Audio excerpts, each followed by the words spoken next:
अस्सलामुअलैकुम, welcome back to my YouTube channel. मेरा नाम है मलिक जवार और मैं द करियर कंसल्टेंट्स रन कर रहा हूँ ऑस्ट्रेलिया के अंदर।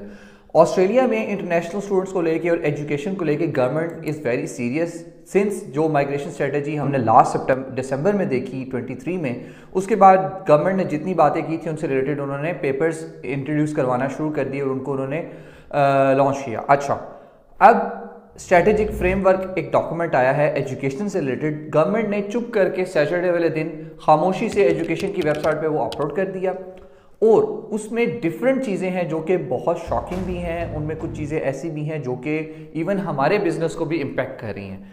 आपके लिए क्या चीज़ें हैं उसमें मैं उनको डिस्कस करूंगा इस वीडियो में। आपने कोशिश करनी है कि वीडियो पूरी देखनी है बिकॉज उसमें कुछ ऐसी न्यूज़ भी है, जैसे कि एक मैं बात करूं कि उसमें उन्होंने कहा है कि हम 6 मंथ से बढ़ा के 12 मंथ्स का टाइम कर रहे हैं जब लोग यहाँ पर आकर यूनिवर्सिटीज़ या यूनिवर्सिटीज़ को जो है वो इंस्टीट्यूशंस को अपने चेंज करके कॉलेजेस में जा सकें। फिर उसमें उन्होंने ये कहा कि हम कैप कर रहे हैं इंटरनेशनल स्टूडेंट्स के लिए, यूनिवर्सिटीज़ की सीट्स को कैप कर रहे हैं। तो ये कुछ बहुत इंपॉर्टेंट न्यूज़ है जिसको आपने सुनना है और वीडियो आपने पूरी देखनी है because little bit video long होगी but this is going to be very interesting. I will try to make it as much interesting as for you guys. अच्छा, सबसे फर्स्ट पॉइंट इसमें इन्होंने जो डिस्कस किया है, उन्होंने कहा हम we will address issues with quality and integrity of the sector and ensure that international education providers maintain their social licence to operate. Number 1 point मैं एक्सप्लेन करूंगा इसको later on. Number 2 point, better align courses to the national skills agenda and migration initiatives. Number 3 point, support growth of international education in regional and remote areas. ये 3 point ऐसे हैं जो कि इन्होंने इनको एक्सप्लेन किया है फर्दर। और नंबर 4 पॉइंट, एजेंट से रिलेटेड। अच्छा, मैं अब इनको क्विकली एक्सप्लेन करूंगा। सबसे पहले हम ये गो थ्रू करेंगे कि ऑस्ट्रेलिया में इंटरनेशनल स्टूडेंट्स को लेकर कौन कौन सी अपडेट्स कब आई। नंबर 1, 1 जुलाई 23 को इम्प्लीमेंट हुआ कि आपके वर्किंग आवर्स को रिड्यूस कर दिया गया और उनको नॉर्मल वर्किंग आवर्स पे ले आया गया, जो कि कोविड में उनको एक्सटेंशन मिली थी वर्किंग आवर्स को एक्स्ट्रा करने की, वो उन्होंने ख़त्म करके उसको कम कर दिया।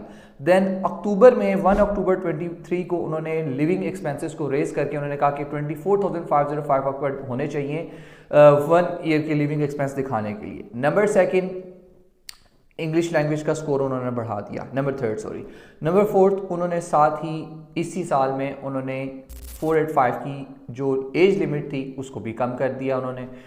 अब 10 मई को उन्होंने एक और अपडेट दी। अच्छा, इससे पहले 24 अगस्त 23 को उन्होंने अपडेट दी थी जिसमें उन्होंने कॉन्करेंट स्टडी को फिनिश कर दिया था। कॉन्करेंट में क्या होता था कि लोग आते थे 6 मंथ से पहले, जिन्होंने यूनिवर्सिटी छोड़ते थे वो एक कॉन्करेंट COE निकलवा लेते थे किसी और कॉलेज की और कहते थे कि हम उधर भी पढ़ रहे हैं। अच्छा, वो मिस यूज़ होती थी, उसकी डिटेल में हम यही जाएंगे। फिर 10 मई यानी परसों उन्होंने एक बहुत मेजर अपडेट दी जिसमें उन्होंने दोबारा फाइनेंशियल्स को रिवाइज करके उन्होंने 24,000 से अपडेट करके उन्होंने उसको बढ़ा के $29,710 कर दिया, जो कि बहुत ज़्यादा है। किस चीज़ को जहन में रख के किया? हाउसिंग प्रेशर, यहाँ पे जितने भी इन्फ्लेशन चल रही है, बहुत सारी चीज़ें फैक्टर्स उन्होंने जहन में रखे और उन्होंने कहा कि लिविंग एक्सपेंस बढ़ चुका है तो हम इसको भी अपडेट करेंगे। अच्छा, नंबर 1, डिपार्टमेंट का कहना यह है कि लोग आते हैं और लोग हमारे एजुकेशन सिस्टम को एक्सप्लॉइट करते हैं, इसको यूज़ करते हैं। बाहर से स्टूडेंट्स आते हैं, किसी कंट्री का नाम मेंशन नहीं किया और उन्होंने जनरल बात की कि लोग इंटरनेशनल स्टूडेंट्स आते हैं और इसको एक्सप्लॉइट करते हैं, इस सिस्टम को यूज़ करते हैं, यहाँ पर परमानेंट टेम्परेरी होकर रह जाते हैं, एक वीज़ा से दूसरे वीज़ा के ऊपर जाते हैं, यहाँ पर स्टडी करते रहते हैं कोर्सेज, और वो कोर्सेज जिनका हमें कोई फ़ायदा नहीं, जैसे लीडरशिप एंड मैनेजमेंट की उन्होंने बात की थी पहले। तो इसी तरह गवर्नमेंट ने ये कहा कि हमारा एजुकेशन सिस्टम एक्सप्लॉइट हो चुका है और हमें इसको फिक्स करने की ज़रूरत है। इसकी इंटेग्रिटी, इसकी क्वालिटी और इसके ऊपर चेक्स रखने पड़ेंगे। ईसोस एक्ट है हमारे एजुकेशन का, उसको चेंज करने के बारे में उन्होंने बातें की हैं। और सबसे बड़ी बात जो उन्होंने इसमें ये की है कि हम इंटरनेशनल स्टूडेंट्स के लिए अब सीट्स को कैप कर रहे हैं। नंबर ऑफ स्टूडेंट्स जो ऑस्ट्रेलिया में आ सकेंगे वो अब एक कैप लिमिट हो जाएगी। वो भी मैं आपको बताता हूँ कि कैसे उन्होंने कहा। सबसे पहले तो कोर्सेज आप ऑस्ट्रेलिया में आते थे, नंबर 1 चेंज आप जो कंसिडर कर रहे हैं वो करने का सोच रहे हैं वो ये कि आप ऑस्ट्रेलिया में आते थे तो 6 मंथ्स आपको अपने इंस्टीट्यूट के साथ स्पेंड करने पड़ते थे। अगर आपने कोर्स चेंज करना है तो 6 महीने बाद आप चेंज कर सकते हैं या आप इंस्टीट्यूशन चेंज कर सकते हैं, डिपेंड ऑन कि आपको इंस्टीट्यूशन जो है वो रिलीज लेटर देता है या आप 6 मंथ पूरे करके मूव कर जाते हैं। वो ये सोच रहे हैं कि हम ये सोच रहे हैं कि इसको बढ़ाकर हम 12 मंथ्स कर दें, नंबर 1। नंबर 2 बात जो उन्होंने ये की, उन्होंने कहा कि बहुत सारे इंस्टीट्यूशंस ऐसे हैं जो कि स्मॉल लेवल पे ऑपरेट करते हैं और जो एक्सपेंसिव कोर्सेज को सस्ता बना के बेचते हैं, होता उससे क्या है, वो लो प्राइसेस पे बेचने से एक कंपटीशन बढ़ जाता है, नेगेटिव इम्पैक्ट जाता है एजुकेशन सेक्टर का, और लोगों के लिए आसान होता है कि लोग सस्ते कोर्स लें। इससे बेसिकली अगर मैं एक नॉर्मल अल्फाज में बात करूं तो एक यूनिवर्सिटी अगर masters in project management offer कर रही है 2 साल का 55,000 में, तो वही एक कॉलेज ऑफर करता है 30,000 का, क्योंकि उनकी ऑपरेशनल कॉस्ट कम है। ज़ाहिर बात है यूनिवर्सिटीज़ ने जाकर रोना रोया होगा कि हमारे खर्चे नहीं पूरे होते, हमारे ये टफ कंपटीशन क्रिएट हो रहा है, तो उन्होंने कहा कि हम इसके ऊपर भी नज़र रख रहे हैं कि कोर्सेज को भी हम कम करेंगे। अच्छा, हम इसके ऊपर क्या उन्होंने कहा कि अब कोर्सेज के कम करने के साथ उन्होंने क्या कहा कि हम वो कोर्सेज चूज करेंगे जो कोर्सेज हमें ज़रूरत है। लेट्स से एक बात करता हूं कि कंस्ट्रक्शन की यहाँ पे ज़रूरत है, तो कंस्ट्रक्शन को वो प्रमोट करेंगे। ये मैं अपनी एग्जांपल दे रहा हूँ कि कंस्ट्रक्शन को वो प्रमोट करेंगे और कंस्ट्रक्शन के कोर्सेज डिफरेंट जगह पे ऐड होंगे, या ऐसे कोर्सेज जिनका हमें कोई फ़ायदा नहीं उनको हम कम कर देंगे और उनको नियरली फिनिश करने की बात भी करेंगे। अच्छा, देन ऑस्ट्रेलिया में हर एजुकेशनल इंस्टीट्यूशन यहाँ पे जो ओपन हो रहा था, कॉलेजेस ओपन हो रहे थे छोटे लेवल पे, वो इंटरनेशनल स्टूडेंट्स के लिए ओपन हो रहे थे और उनको एजुकेशन ऑफर करने के लिए डिफरेंट जो है उन्होंने अपनी रजिस्ट्रेशन करवाई हुई थी, डिफरेंट कोर्सेज रजिस्टर कराए हुए थे। अब डिपार्टमेंट ये कह रहा है, इमिग्रेशन ये कह रही है कि हम सबसे पहले कॉलेजेस के ऊपर एक नए कॉलेजेस अगर आते हैं या हमारे पास जो कॉलेजेस हैं उनके ऊपर एक जो है वो रिस्ट्रिक्शन लगाएंगे। वो ये लगाएंगे कि सबसे पहले तो वो 24 महीने के लिए डोमेस्टिक स्टूडेंट्स को पढ़ाएंगे, उसके बाद उनको इंटरनेशनल स्टूडेंट्स के लिए अलाउ किया जाएगा और उनको रेगुलरली मॉनिटर किया जाएगा, फिट टेस्टिंग की जाएगी, उनको प्रॉपर फिट है वो इस एजुकेशन सेक्टर में आके इंटरनेशनल स्टूडेंट्स को सर्विसेज प्रोवाइड करने के लिए। अच्छा, नेक्स्ट उन्होंने ये कहा कि हमारे पास हायर एजुकेशन मास्टर्स में और वेट जो कि ट्रेड कोर्सेज हैं उसमें कंट्रोल नंबर ऑफ इनटेक्स होंगी, लिमिटेड कोर्सेज होंगे, लिमिटेड इनटेक्स होंगी, इंटेग्रिटी चेक्स होंगे और वो कोर्सेज पढ़ाए जाएंगे जो कि हमें सिर्फ ज़रूरत है। लेट्स से एक कॉलेज अगर एक कोर्स ऑफर कर रहा है और उससे से 10 कॉलेजेस वो कोर्स ऑफर कर रहे हैं, तो हमें देखना है कि वो कितनी इनटेक्स ले रहे हैं। कुछ कॉलेजेस हैं कि साल में 3 इनटेक्स लेते हैं, कुछ है 2 इनटेक्स लेते हैं, तो हम लिमिटेड इनटेक्स करेंगे ताकि हम ज़्यादा स्टूडेंट्स उस कोर्स में एनरोल ना करें। ये फर्दर डिसाइड करेंगे ये कि इसको कैसे इन्होंने इंप्लीमेंट करना है। अच्छा, यूनिवर्सिटीज़ के रिलेटेड उन्होंने बहुत इंपॉर्टेंट बात यहाँ पे जो की वो ये की कि हम यूनिवर्सिटीज़ को नंबर ऑफ सीट्स जो अलॉट करेंगे वो एक यूनिवर्सिटी का पैटर्न देख के करेंगे। सिडनी और मेलबर्न में उन्होंने कहा कि बहुत रश, सिडनी, मेलबर्न और ब्रिस्बेन की बात की कि वहाँ पे बहुत रश हो चुका है, वहाँ की यूनिवर्सिटीज़ को जो हम कोटा देंगे वो हम देख के समझ के देंगे कि वो उनकी कैपेसिटी के हिसाब से हो, उनकी रनिंग कॉस्ट के हिसाब से हो, और हम ये करेंगे कि हम यूनिवर्सिटीज़ को लिमिटेड इनटेक देंगे जो कि एक इंटरनेशनल कैप बनाने के लिए वो जा रहे हैं। लेट से वो ये कह रहे हैं कि अगर हम यूनिवर्सिटी को 1000 स्टूडेंट अलाउ करते हैं पर सेमेस्टर तो हम वो ही अलाउ करेंगे। अगर यूनिवर्सिटी कहती है कि हमें 1000 स्टूडेंट से गुजारा नहीं चल रहा, हमें और स्टूडेंट्स बुलाने हैं, तो they will have to demonstrate to the government कि हम इतने स्टूडेंट्स को अकोमोडेट कर सकते हैं। हाउसिंग क्राइसिस में उन्होंने ये बात ज़हन में रख के की कि हम उनको ये दिखाना पड़ेगा कि हमारे पास स्टूडेंट्स की अकोमोडेशन है कि नहीं है। अगर नहीं है तो फिर उनको शायद अलाउ ना किया जाए, और अगर वो दिखा सकते हैं कि हमारे पास स्टूडेंट बिल्ड अकोमोडेशंस हैं, हॉस्टल्स वगैरह हैं, हम उनको अकोमोडेट कर सकते हैं, तो माइट भी उनको अलाउ कर दिया जाए। मिनिस्टर को इसमें बहुत ज़्यादा पावर्स दी जा रही हैं कॉलेजेस क्लोज करने के लिए, इंस्टीट्यूशंस क्लोज करने के लिए, जो कि होस्ट कॉलेजेस उन्होंने बार बार कहा, या वो कॉलेजेस जहाँ पे स्टूडेंट अटेंड नहीं करते, बहुत सारे ऐसे कॉलेजेस को क्लोज करने की मिनिस्टर को जो है वो एक पावर दे रहे हैं कि वो इंस्टीट्यूशन को क्लोज कर सकता है। मज़े की बात यह है कि जो कैप ऑफ इंटरनेशनल स्टूडेंट्स है इसमें उन्होंने कहा कि हम ट्रांजिशनल अरेंजमेंट्स करेंगे, यानी कि फ़ौरन से किसी चीज़ को हम इंप्लीमेंट नहीं करेंगे, हम इस पर एक ट्रांजिशन फेज लाएंगे।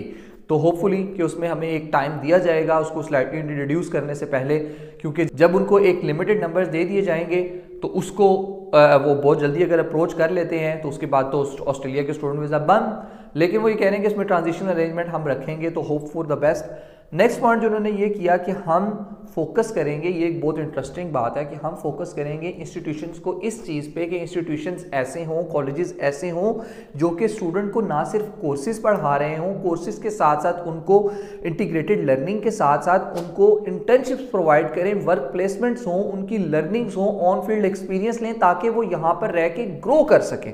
अच्छा, अब यहाँ पर ये इन सारी चीज़ों का मकसद ये है कि ऑस्ट्रेलिया, अगर मैं आसान अल्फाज में ही कहूँ तो ऑस्ट्रेलिया ये कह रहा है कि हम अब उन लोगों को यहाँ पे वेलकम कर रहे हैं जो कि यहाँ पर आएँ, रेलिवेंट कोर्सेज पढ़ें, अच्छी यूनिवर्सिटी या अच्छे एजुकेशन इंस्टीट्यूशन से पढ़ें, कोर्स वीज़ा हॉपिंग ना करें, फिर लास्टली यहाँ पर अपनी फील्ड से रिलेटेड एक्सपीरियंस लें, यहाँ पर पढ़ें, जॉब करें यहाँ पे उस फील्ड में जिसमें उन्होंने पढ़ा, और वो कोर्सेज करें जिनकी हमें ज़रूरत है, हमें गैर ज़रूरी कोर्सेज पढ़ाने की ज़रूरत नहीं है। देन उन्होंने ये बात की कि हम रीजनल ऑस्ट्रेलिया को प्रमोट करेंगे, होपफुली शायद ऐसे हो। मेरी प्रेडिक्शन ये है कि ऑस्ट्रेलिया में मेजर सिटीज़, मेट्रो सिटीज़ जैसे सिडनी हो गया, मेलबर्न हो गया, ब्रिस्बेन हो गया, इन सिटीज़ के अलावा जितने भी रीजनल ऑस्ट्रेलिया है उसको प्रमोट करने के लिए उनकी यूनिवर्सिटीज़ को ये ज़्यादा कोटा दे दें और इनकी यूनिवर्सिटीज़ को ये कम कोटा दें। ये मेरी प्रेडिक्शन है। There are lot of agents out there जो कि मेरे से बहुत सीनियर हैं, उनकी डिफरेंट प्रेडिक्शंस होंगी इसको लेके। मेरा मानना ये है कि शायद ये ऐसे करें कि रीजनल ऑस्ट्रेलिया को प्रमोट करने के लिए वहाँ पे आपको करेंगे, वहाँ पे वीज़ा कैटेगरीज आपको जो है वो वीज़ा जो है वो आपको आसानी से मिलेगा, या वहाँ पे आपको कोर्सेज जो है वो आप इजीली चूज़ कर सकेंगे, वहाँ पे सीट ज़्यादा होंगी, जो भी होगा देखी जाएगी कि जब जून में अपडेट आएगी। तो दोस्तों अब से Australia is going to change very quickly. यहाँ पर जो एजेंट्स के लिए उन्होंने बात की वो ये की कि बहुत सारे एजेंट्स यहाँ पर ऐसे हैं जो कि कमीशन लेते हैं एक स्टूडेंट को दूसरे कॉलेज में भेजने के लिए, उसका पुराना इंस्टीट्यूशन छुड़वाने के लिए एजेंट्स को कमीशन मिलता है। That is very common and everyone knows about that. But unfortunately कुछ लोग इस सिस्टम को एक्सप्लॉइट कर रहे थे, जिसका डिपार्टमेंट ने बहुत स्ट्रिक्ट नोटिस लिया है and they are going to ban that और they are going to put a scrutiny on that. अब एजेंट्स का डाटा डेट डिपार्टमेंट के साथ भी शेयर होगा और एजेंट को पता चलेगा डिपार्टमेंट को कि ये एजेंट कैसी जो है वो रिक्रूटमेंट कर रहा है, और एजुकेशन इंस्टीट्यूशंस को भी पुश किया जाएगा कि वो राइट और क्वालिटी वाले स्टूडेंट्स को एनरोल करें जो कि इधर उधर ना भागें, पढ़ें, अपना काम करें, नहीं यहाँ पे जॉब करनी तो वापस जाएं। स्टूडेंट्स के लिए यहाँ पर अच्छी न्यूज़ ये है कि ग्रेजुएट्स की उन्होंने बात की है कि हम ग्रेजुएट्स को अपॉर्चुनिटीज़ देंगे, कि हम उनको डिफरेंट अपॉर्चुनिटीज़ देंगे कि वो यहाँ से अगर पढ़ते हैं तो पढ़ के उनको यहाँ पे अगर अपनी फील्ड की जॉब मिलती है तो they won't have to go back, वो यहाँ पर रह के जॉब करें और we will offer them visa. अच्छा, यहाँ पर अब एक एग्जांपल दूंगा कि एक स्टूडेंट है जिसको जॉब मिल गई है लेकिन उसका वीज़ा एक्सपायर हो रहा है। मोस्टली एम्प्लॉयर्स इन ऑस्ट्रेलिया को ये नहीं पता होता कि यहाँ पे वीज़ा कैटेगरीज कौन सी हैं। वो बाज़ औक़ात ये समझते हैं कि ये बंदा शायद परमानेंटली वापस चला जाएगा, लेकिन उनको ये नहीं पता होता कि इस बंदे के लिए हमारे पास और पाथवेज मौजूद हैं, जैसे कि परमानेंट रेजिडेंसी एलिजिबल हो जाएगा, हम इसको 482 स्पॉन्सर कर सकते हैं। ये डिफरेंट एम्प्लॉयर्स के डिफरेंट पर्सपेक्टिव्स होते हैं। तो यहाँ पर उन्होंने ये कहा कि जो ग्रेजुएट्स यहाँ पर जॉब करेंगे हम उनको skills in demand visa provide करेंगे जिसपे वो यहाँ पर स्टे कर सकेंगे, और एम्प्लॉयर्स को भी सर्टेनिटी होगी कि ये बंदा यहाँ पर स्टे करके काम कर रहा है तो we can invest on this person. बहुत पॉजिटिव ये अप्रोच है, स्पेशली इस चीज़ को लेके। फ़ायदा इससे ये होगा कि जो लोग यहाँ पे जॉब कर रहे थे या जिन लोगों को जॉब मिल जाती है उनके लिए। अच्छा, ऑनेस्टली मैं अब पर्सनल रेफरेंस में मैं अपने दो बंदों को जानता हूँ। एक बंदा जिसकी प्रोफेशनल जॉब होगी डिग्री ख़त्म करने के बाद, एक बंदा जिसकी प्रोफेशनल जॉब नहीं हुई। जिस बेचारे की प्रोफेशनल जॉब हो गई उसका क्या हुआ, उसका वीज़ा फिनिश होने वाला है, डिपार्टमेंट ने उसको अभी तक ईओई ग्रांट उसकी एक्सेप्ट नहीं हुई क्योंकि उसके पॉइंट्स कम हैं। एम्प्लॉयर उसको कह रहा है कि भाई अल्लाह हाफिज़। दूसरा बंदा जिसके पास जॉब नहीं है बट उसने किसी तरह अपने पॉइंट्स इकट्ठे करके स्टडीज़ को, अपने डिफरेंट पॉइंट्स को इकट्ठे करके उसने अपने पॉइंट ज़्यादा किए और उसको ईओई इसकी एक्सेप्ट होगी, उसको मिल गई पीआर। अब ये जो जॉब वाला है he is going to go back to his country. अब हुआ क्या कि हमारा यहाँ पर एक स्किल लॉस्ट हो गया। Unfortunately I am very sorry to discuss this thing, I know कि this is hurting a lot of people, but this is the reality. कि देखें जो लोग यहाँ पर प्रोफेशनल जॉब करते हैं उनके लिए भी ये प्रॉब्लम्स आते हैं कि they have to go back because उनके वीजा अप्रूव नहीं होते। तो गवर्नमेंट ये अच्छी चीज़ कर रही है कि उनको पीआर नहीं दे रही, लेकिन उनको ये कह रही है कि हम आपको demand skills and demand visa देंगे। उससे ये होगा कि एम्प्लॉयर भी आपको हायर करेगा, उससे आपको भी फायदा होगा और आपको लॉन्ग टर्म पता चलेगा कि आप यहाँ पर रह सकते हैं, और आपको एम्प्लॉयर को भी पता होगा कि उसने आपको स्पॉन्सर करना है लॉन्ग टर्म के कि नहीं। तो ये दोस्तों all about it was today's update. और इसको अगर आपने पढ़ना है तो लिंक डिस्क्रिप्शन में दिया गया। आई वुड से आप इसको लाजमन पढ़ें, आपके लिए बहुत बेनिफिशियल है। Lot of changes are to come, और स्पेशली 485 के लिए जो 485 के लिए जिन्होंने एज सेटअप की थी 35, उसको वो शायद कंसिडर कर रहे हैं कि हम चेंज करेंगे। ये सुनने में खबरें आ रही हैं मार्केट में, बट लेट्स सी कि उसको वो चेंज करते हैं या नहीं करते हैं। तो हम अब इस चीज़ को देखेंगे और इस देख के इस हिसाब से अपने डिसीजंस को लेंगे। Hope for the best. हम उम्मीद रखते हैं कि ऐसी चीज़ें आएंगी जो कि हमारे लिए पॉजिटिव होंगी और पॉजिटिव बन के हमारे लिए जो है यहाँ पे अपॉर्चुनिटीज़ क्रिएट करेंगी। Thank you so much for following and thank you so much for watching the whole video.